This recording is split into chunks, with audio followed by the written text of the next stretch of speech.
চিকি ঠাকুরের সামনে দাঁড়িয়ে কাঁদছে, আর ঠিক সেই সময় রুহি পালানোর প্ল্যান করছে। কিন্তু হঠাৎ একটা ছবি সবকিছু বদলে দিল। রুহি জানতে পারলো চিকি আসল সিয়া। এবার কি রুহি নিজের পরিচয় বদলে চিকির জীবন দখল করবে? চলুন শুরু করি 32 নম্বর এপিসোডের সম্পূর্ণ বিস্তারিত কাহিনী। এপিসোডের শুরুতে আমরা দেখি চিকি অনাথ আশ্রমের সব এতিম বাচ্চাদের নিয়ে ঠাকুরের কাছে প্রার্থনা করছে। তার চোখে পানি, কণ্ঠে কষ্ট। সে ঠাকুরকে বলছে, মা তুমি তো জানো আমার বাবা নির্দোষ, তাহলে কেন তার নামে এত বড় বদনাম এলো? চিকি বারবার বলছে যে মানুষ রাস্তার পথশিশুদের তুলে এনে মানুষ করছে, খাওয়াচ্ছে, লালন পালন করছে, সে কিভাবে একজন মানুষকে খুন করতে পারে? সে বিশ্বাস করে তার বাবাকে কেউ মিথ্যা কেসে ফাঁসিয়েছে।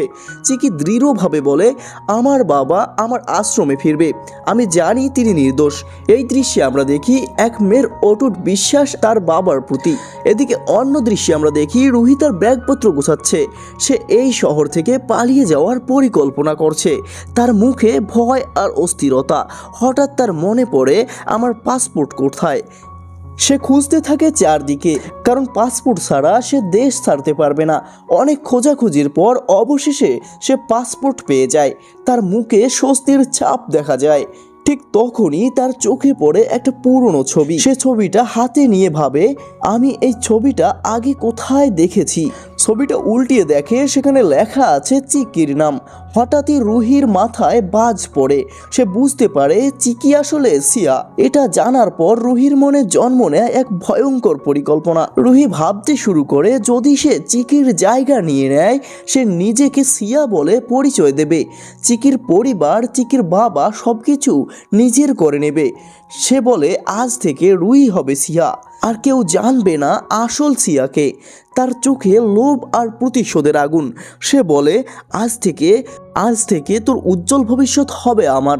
এই দৃশ্যেই বোঝা যায় রুহি এখন শুধু পালাতে চাইছে না, সে পুরো পরিচয় বদলে নতুন জীবন নিতে চাইছে। শেষের দৃশ্যে আবার আমরা দেখি চিকি ঠাকুরের সামনে দাঁড়িয়ে আছে। সে পুজো করছে, প্রার্থনা করছে। সে কাঁদতে কাঁদতে বলে, প্রভু তুমি তো সব জানো, তাহলে কি তুমি আমাদের কষ্ট দেখছো না? তুমি কি আমাদের দুঃখ বুঝতে পারছো না? তার একটাই চাওয়া, আমার বাবাকে ফিরিয়ে দাও, আমি বাবাকে ছাড়া থাকতে পারবো না। এই দৃশ্যটা খুব আবেগঘন। একদিকে মেয়ের বিশ্বাস আর ভালোবাসা, অন্যদিকে রুহির চক্রান্ত।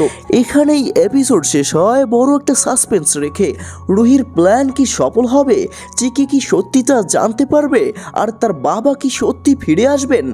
তো বন্ধুরা, এই ছিল 32 নম্বর এপিসোডের সম্পূর্ণ বিস্তারিত এক্সপ্লেনেশন। আপনাদের কি মনে হয়, রুহি কি সত্যি নিজের পরিচয় বদলে চিকির জীবন দখল করবে, নাকি শেষ পর্যন্ত সত্যিটা সবার সামনে আসবে? কমেন্ট করে অবশ্যই জানাবেন আপনার মূল্যবান মন্তব্য। ভিডিওটি ভালো লাগলে অবশ্যই লাইক, কমেন্ট, শেয়ার করতে ভুলবেন না। আর আপনি যদি এখনও চ্যানেলটি সাবস্ক্রাইব না করে থাকেন, তাহলে চ্যানেলটি সাবস্ক্রাইব করে পাশে থাকা বেল আইকনটি বাজিয়ে রাখুন পরবর্তী পর্বের আপডেট পাওয়ার জন্য। ততক্ষণ পর্যন্ত সুস্থ থাকুন, সুন্দর থাকুন, ভালো থাকুন। ধন্যবাদ সবাইকে।